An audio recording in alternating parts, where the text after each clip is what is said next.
Tonight on Nebraska Nightly, the Lincoln Police Department is gearing up for St. Patrick's Day. Plus, prom dress shopping season is upon us. And students voice their opinion on DEI. This is Nebraska Nightly.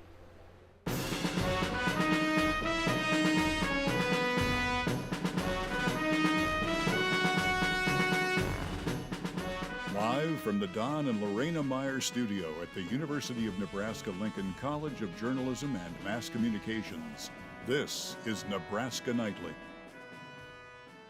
Welcome to Nebraska Nightly. I'm Lance Vi. And I'm Elena Tomish. Our top story tonight. The verdict is in on a father accused of killing his 2 young children. A jury found Adam Price guilty on 2 counts of first-degree murder.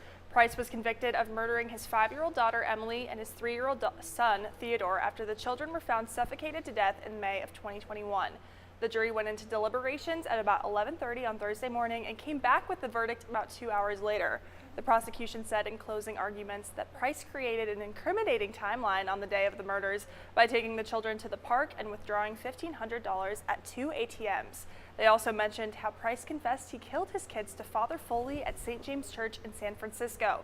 A first-degree murder conviction is mandatory life in prison in the state of Nebraska. The Sarpy County Attorney's Office told 6 News on Thursday afternoon that it will not seek the death penalty for Price. They said a pre-sentence investigation will look at aggravating circumstances. Be careful if you are on the road on St. Patrick's Day. The Lincoln Police Department will conduct special enforcement on March 17th, focusing on impaired drivers and alcohol sales. This is an effort to reduce the number of motor vehicle accidents and DUI violations on St. Patrick's Day, all while promoting sales and service of alcoholic beverages throughout the city. LPD will assign additional officers to each of Lincoln's 4 area police teams. These officers will conduct alcohol compliance checks at numerous licensed liquor establishments and conduct high visibility traffic enforcement with emphasis placed on traffic and DUIs. LPD urges residents who plan to drink to make arrangements for a designated driver. The University of Nebraska-Lincoln students are normally found studying in the Union or spending time in the dorms, but recently they've been filling seats in the Capitol's hearing rooms. Nebraska Nightly's Lauren Bain shares what issue is bringing some students to action. Faculty members at the university have noticed a strong response from students as the Nebraska legislature reviews LB 1330. This bill, if passed, would prohibit public education institutions from taking certain actions relating to diversity, equity, and inclusion, otherwise known as DEI. Very often, legislative items pass by our students and they don't recognize exactly what the impact is going to be for them. But in this case, students were well informed and well aware of how there will be some consequences. Students waited for hours outside the hearing room to testify at the Education Committee meeting on February 13th. These students disagreed with supporters of the bill who say eliminating DEI would save other academic programs. I didn't like the message of the bill because whether or not it was about the budget or spending money on things that you didn't want taxpayers to spend money on, the message of the bill was this is not something important enough for Nebraska to invest in. The bill is still in the Education Committee. If the committee votes to refer the bill to the full legislature, it must pass through 3 rounds of votes before it heads to the governor's desk. Lauren Bain, Nebraska Nightly. Senator Dave Merman of Hastings first introduced the bill. Well, girls state basketball has been in Lincoln for the past couple of days, and sports director Trey Marler is live at Pinnacle Bank Arena for a sneak peek. Trey? Thank you, guys. Well, day 3 of the girls state basketball tournament did not disappoint. Just wrapped up Class B action with Omaha Scott defeating Gretna East 45-28 and Elkhorn North defeating Beatrice 59-49. Those two will play in the Class B state final right here at PBA tomorrow at 1 p.m. Next up with the Class A will be North Star in Millard West. We'll have a preview for that, as well as Nebraska baseball and basketball, all coming up later in sports. For now, back to you guys in the studio. Awesome. Thank you so much, Trey. Speaking of all the high school girls in the capital city for state basketball, giving them the opportunity to find prom dresses. With prom season around the corner, high school girls take advantage of the local dress shops. Lincoln Formal Dress Boutique is seeing a rise in customers this week. Shop owner Lori Black says she brings in extra staff during tournament time. We always love tournament time because it always brings in more people, and more people from all over the state who normally would not have an opportunity to have a local place to go prom dress shopping. Black says during this time every year there is a jump in sales. Well, whether you're a campus resident or a commuter, you know it's a hassle to get around Lincoln in more ways than one. Nebraska Nightly's Luke Vai spoke with city government and locals about the pothole situation.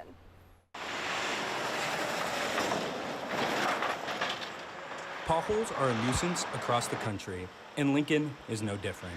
Potholes are formed due to freezing and thawing water.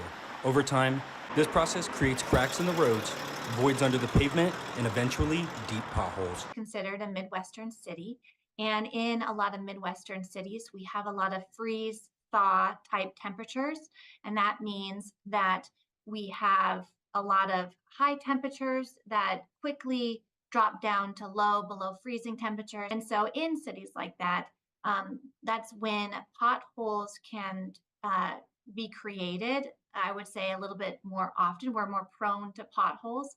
In 2023, more than 33,000 potholes were filled, and the city spends about $1 million annually on repairs. Auto Connection General Manager Peter Shoup says although potholes can accelerate issues, they're not entirely to blame. Maintaining the vehicle is the biggest factor when it comes down to auto repair. Since January 1st, crews have filled more than 19,000 potholes compared to 33,000 in all of 2023. Hill says weather plays a big role. We had a lot more freeze thaws just in the last couple of months, and that really is kind of the key thing that can determine whether you have a lighter year of potholes or a heavier year. The city estimates they repair about 50,000 potholes every year on average. For more information, you can visit lincoln.ne.gov and search potholes. For Nebraska Nightly, I'm Luke Vai. As you notice that your drive to campus or anywhere around the city is smooth again, you have Lincoln Transportation and Utilities to thank. The UNL Bateman case study finished their last event, Cultures in Coffee, before their final portfolio is due. The event took place at Reactor Coffee. There was coffee, goodies, and coloring pages. Their client this year is Cultures magazine. Cultures is all about community, diversity, and cultural fluidity. They focus on individuals in between culture, including multi-ethnic, multicultural, mixed race, and geographically mobile people like immigrants and refugees and third culture kids, with a focus on people of color. Here at Nebraska Nightly, we give our best wishes to the UNL Bateman case study team. Does well with their final portfolio on Tuesday. For any of their final announcements, you can follow them on Instagram at seeyourself_cultures. That is cultures without the E. Well, we have seen the weather go from 80 to 20 degrees in a matter of days, and meteorologist Logan Schlotman has a quick look at your weekend. Logan? Now, for most people, this would have been the warmest February they have ever seen in their life, but for the whole entire time that we've been recording temperatures, it is the third warmest February with an average high or an average temperature of 40.4 degrees. The record is 41.6, and that was back in 1930. But going from winter now to our meteorological spring, which is today because it is March 1st, not to be confused with astronomical spring, which is March 19th. This consists of March, April, and May. It is a transition season, so our highs are going to keep increasing more rapidly compared to your summer or winter, and it is also daylight saving time on March 10th as well. But looking at what our average highs should look like for meteorological spring, it should be around 46 degrees as the high today. It's going to be a little more warmer than that. And then halfway through spring, it's going to be 65 degrees. And then at the end of meteorological spring, it should be around 81 degrees. I'll be back more with some more weather right after the break. Personally, I don't know why they call it daylight saving time if we're just going to be losing an hour, especially at the start of spring break. We're going to lose an hour of spring break. Thanks. No, it's all good. Well, thank you, Logan. Coming up after the break. More issues with the Texas and Mexico border. A Florida man dressed as a delivery driver stole an infant. And a couple leap day marriages, all after the break. The need for blood never stops. And at the Nebraska Community Blood Bank, your blood could help save lives. Right now, only 7% of the population donates blood. But imagine if there were more. We're sitting at below a 7-day level of supply of all blood types across the board. So every blood type is important, and we need all donors of all types to come in and donate right now. At the Nebraska Community Blood Bank, they believe that all types make a strong blood supply.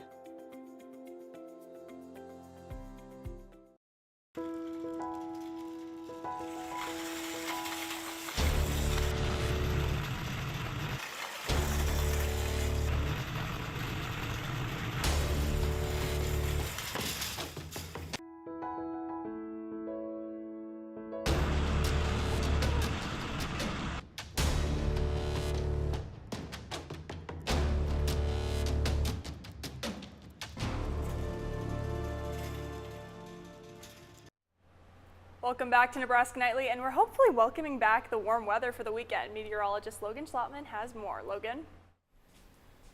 We definitely have been treated with some more nice weather recently, but also some more perfect weather soon, with currently 54 degrees at the capital city right now with an 18-mile-per-hour south wind. That's going to be bringing our wind chill to 49 degrees, but what we do see is our relative humidity, which is 49%, so we won't be seeing any more of that critical fire danger weather that we've seen recently.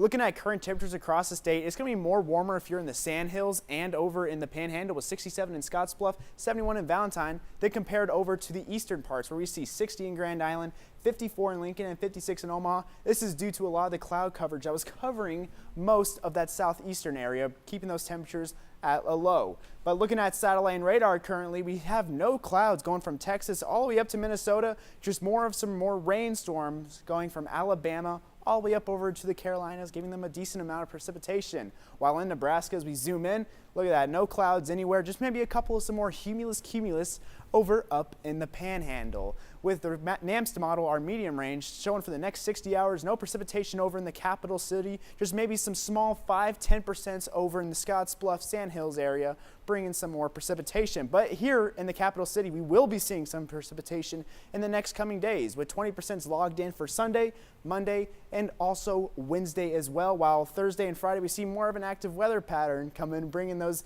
precipitation chances all the way up to 30%. And for the GFS rain total model, this goes until next Friday. We'll be seeing potentially some chances for ½ inches of rain for some parts of southeastern Nebraska and the Panhandle area as well. So we'll definitely be seeing some more moisture this week and also next week with our 8 to 14 day precipitation outlook, having Nebraska in a more above average percentage for some higher seasonal precipitation. And same thing with our 8 to 14 day temperature outlook as well. We're still going to be seeing a warm and moist start of March, with Nebraska also mainly in that above average chances. With tonight, it's going to be 36 degrees, mostly clear, a nice calm wind of 8 to 13 miles per hour coming from the south, and there's going to be no gusts as well. While tomorrow we'll be seeing those temperatures rise up to 73 degrees, and as there might be a chance of some patchy fog anywhere in between 8 to 9 a.m. starting tomorrow, but gusts can rise as high as about 26 miles per hour. Now, while looking at the week ahead, the temperatures will keep increasing all the way up to Sunday,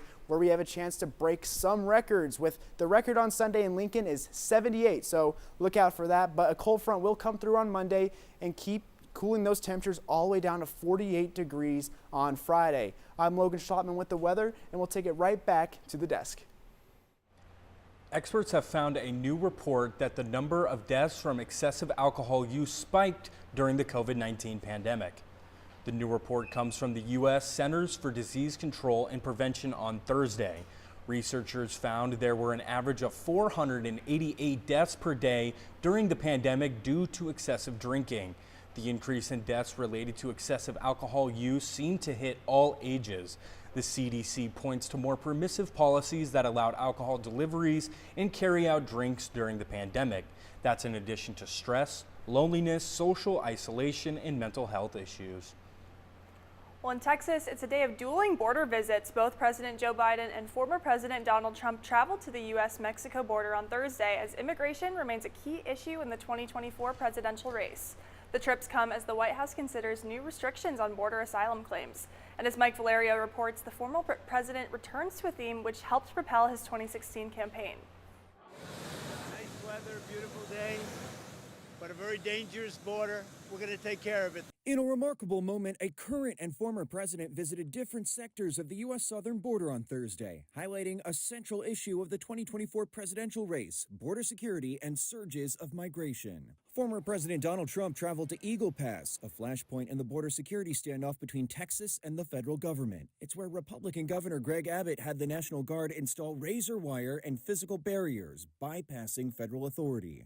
Trump has made Biden's handling of illegal immigration a centerpiece of his re-election effort. Yet after Republicans tanked a bipartisan border deal in early February, largely due to opposition from Trump, the Biden campaign has a potential new angle. What House Republicans have done is nothing.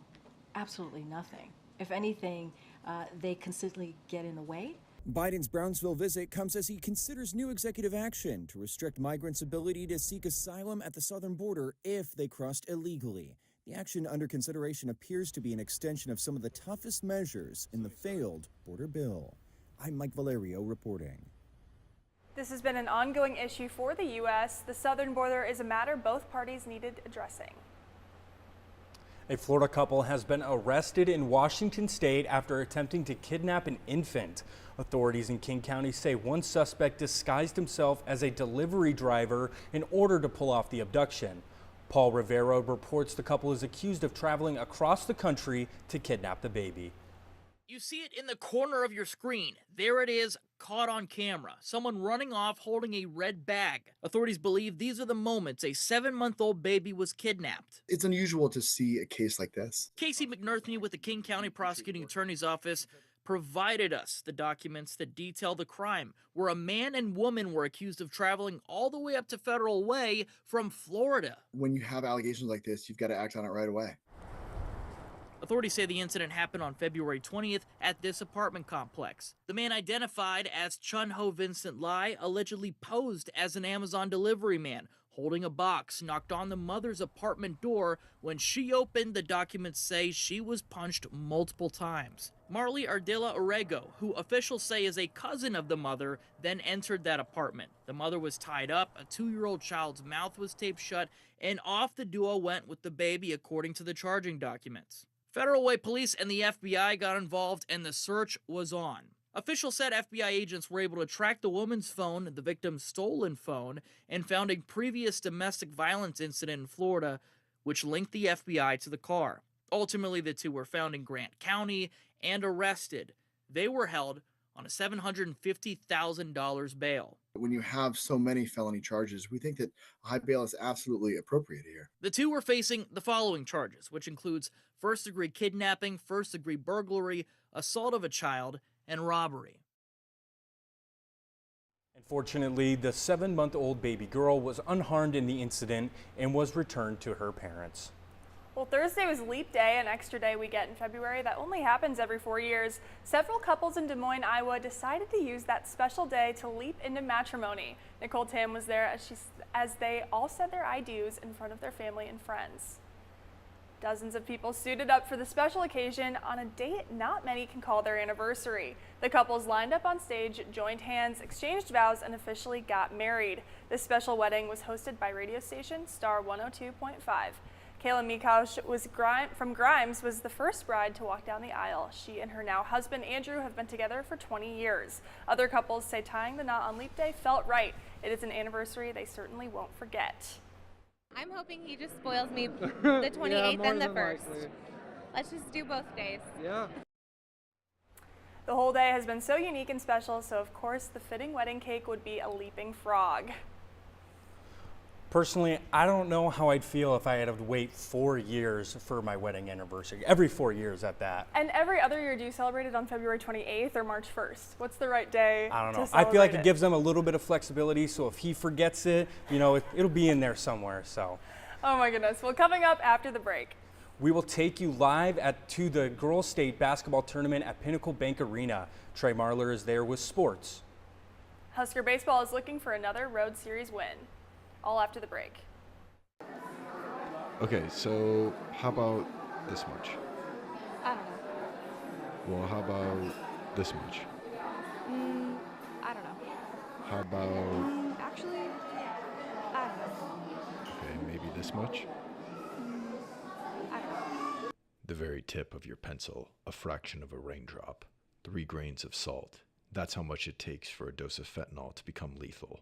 Learn more at realdealonfentanyl.com. Girls high school state basketball has been heating up, and sports director Trey Marler has more live from PBA. Trey? Thanks, Lance. Well, I'll tell you what, I don't know how life is over in the studio, but over here at PBA, it's been a pretty incredible day. Class B matchups just wrapped up behind me with Omaha Skutt and Elkhorn North both advancing. Here's a look at the rest of the Class B bracket. Omaha Skutt and Gretna defeated Gretna East 45-28. Beatrice fell to Elkhorn North 59-49. Both of those teams will play tomorrow at 1 o'clock right here at PBA. The winner will be the Class B girls state champion. To the Class A side, it's North Star facing Millard West right here at 6 p.m. Bellevue West and Lincoln Southwest will play after at 7:45. The winner of those two will face off tomorrow, March 2nd, 6:15, right here at PBA for the Class A state championship. To college hoops, it's Nebraska playing Ohio State. First half, Keisei Tominaga. Don't leave him that wide open. Huskers would trail by 2 at the break. Ohio State on the attack. Devin Royal with the strong finish keeps the Buckeyes out in front. Jawan Gary looking for the answer with a posterizing slam, but it wasn't enough. Jamison Battle scores a team-high 32 for Ohio State as the Huskers fall 78-69. To the baseball diamond, Huskers down by 4 runs in the 9th, but the comeback is on. Riley Silva with the base knock to tie the game up at 5 in the 9th inning. The extra innings, it's Cole Evans with the infield single. Huskers take the lead 6-5 as they hang on at College of Charleston for the scrappy Game 1 win. Here's a look at the rest of their weekend schedule. Game 2 was canceled this afternoon due to weather. Game 3 will be picked up tomorrow, March 2nd at 5 o'clock. Will Walsh on the mound and wrap up the weekend Sunday at noon with Caleb Clark getting the nod for the 3rd consecutive series. All games are broadcast on Flow Sports Baseball Network. Sticking with spring sports, the girls softball is back home for the home opener this afternoon at 5:30 versus Wichita State. Sarah Pearson is live from Bolin Stadium with more. Sarah? Reporting from Bolin Stadium, it's the home opener for Nebraska softball as they are set to face Wichita State. The Huskers and Shockers met in last year's NCAA tournament with Nebraska coming from behind to take the win and advance to the regional finals. This will be game 1 of 4 on the weekend for the Huskers as they will play 2 games tomorrow and 1 on Sunday. Huskers and Shockers coming up at 5:30. I'm Sarah Pearson reporting for Nebraska Nightly. Thank you, Sarah. Well, guys, Class A matchups are starting here in about an hour, but it's been fun, but I'm probably going to have to let you go. Reporting live from PBA, Trey Marler, Nebraska Nightly Sports. It's always such an exciting time for these 2 weekends of state basketball. I feel like everyone in Lincoln gets really hyped up for it. Yeah, I know. And plus, a lot of good games still coming up. I don't know. I might have to stop by and catch one. Yeah. Well, thank you so much, Trey. When we return, laser tag and mini golf. A new baseball museum in downtown Lincoln. And Shrek and Donkey come to the Lead Center. All and more, all after the break. 3, 2, 1. This is Nebraska Nightly. If you're a student at UNL and have ever been interested in reporting or video production, Nebraska Nightly is your place. Big boss! Here you can build creative skills no matter how much experience you have. Our equipment is very, very high level here, and it's something that a lot of people wouldn't get to access until they're kind of in a professional workspace. Talk to a UNL advisor about joining Nebraska Nightly. Well, midterms are right around the corner, and entertainment reporter Finley Stroh is here with ways to take your mind off of those tests. Finley? Ready for a night of glow-in-the-dark events? The Campus Nightlife and Student Leadership Involvement and Community Engagement is hosting laser tag and glow golf tonight 6 p.m. to 9 p.m. in the Nebraska East Union Great Plains Room. This event is one evening only at this single location on campus. Gather your friends for a dynamic night of fun. Any baseball fans? Experience the once upon a time Sherman Howard County Baseball League exhibit, the unique town team baseball photo collection that is now making its 26th stop at the UNL's Innovation Campus 2nd floor. This exhibit is free and open to the public daily from 8 a.m. to 8 p.m. starting today until April 30th. Grab a drink, snack, or cup of coffee at the Mill Coffee Bistro, then come to the second floor gallery and stroll the countless photos and descriptions and memorabilia from the Memorial era Sunday afternoons at the ballpark. Many more Sherman Howard video clips can be found on YouTube at Farwell Athletic Club. If you are looking to rewatch one of your favorite classics, no need to worry because your favorite Donkey and Princess are back. The Leeds Center for Performing Arts is performing Shrek the Musical, and this Sunday, March 3rd, is the last day to watch. Be sure to get your tickets for the 1:30 p.m. show March 3rd at www.leedscenter.org. Now back to the desk. We have been teaming up with UNL Communications and 1011 News. Nebraska Nightly's Mackenzie Noble has This Week at UNL.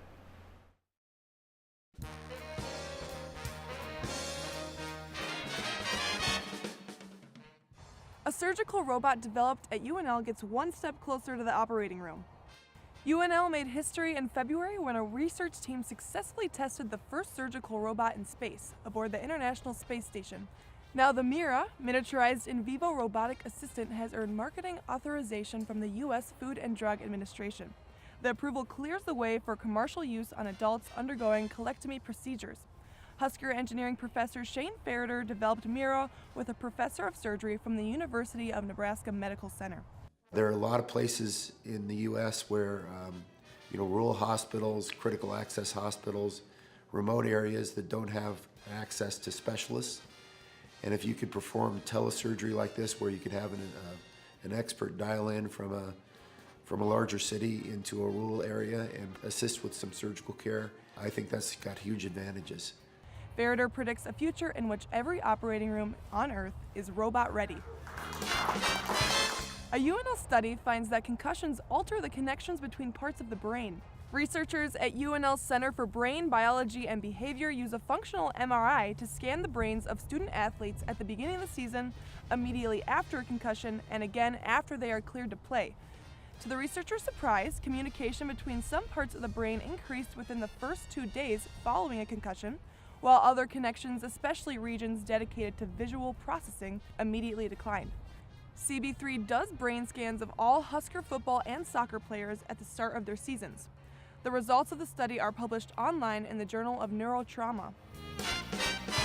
To be, or not to be, queen bee that is. Husker researchers find that reusing resources from bee colonies that were exposed to pesticides reduces the success of creating new queens. Colonies that reused comb, honey, and pollen exposed to pesticides produce half as many potential queens as the colonies that used uncontaminated resources. The study suggests that even short-term limited exposure to pesticides can stunt queen development. Husker researchers recommend that beekeepers determine the causes of colony loss and avoid reusing any resources exposed to pesticides. A Nebraska program offers teens a summer of science fun. Applications are now open for Young Nebraska Scientists summer programs. Teens get hands-on science experiences and recreational opportunities at college campuses across the state. The camps are led by EPSCoR, a University of Nebraska program funded by the National Science Foundation to promote STEM education. This summer's camps will explore metals, plants, biology, biodiversity, food science, and even molecular engineering. Applications close May 1st or when each camp is full. To learn more, visit yns.nebraska.edu. And that's what's happening this week at UNL. I'm Mackenzie Noble.